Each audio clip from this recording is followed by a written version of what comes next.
సూర్యాపేట జిల్లాలో సంచలనం సృష్టించిన చింతలపాటి మధు హత్య కేసు సరికొత్త మలుపులు తిరుగుతోంది. తన భర్తను పట్టన పెట్టుకున్న నిందితులందరినీ కఠినంగా శిక్షించాలని మధు భార్య మౌనిక కన్నీటి పర్యంతమయ్యారు.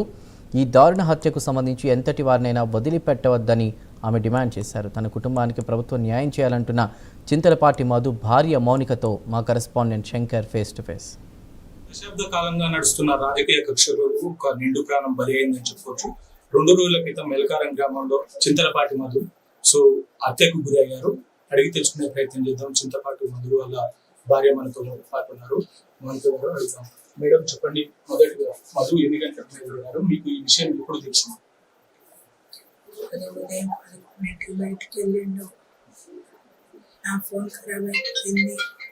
ఫోన్ షాప్ లో ఇచ్చొస్తాను పోయినోడిగా రాలేడు. నేను పంచాయతీలో ఉన్నాడు. మా పంచాయతీ పోయినాడు కానీ నేను ఫోన్ చేయలేదు. పక్కన వాళ్ళు కానీ ఎవరు లేరు, ఇక ఫోన్ చేయలేదు. అన్నానికి వస్తాను చెప్పిండు.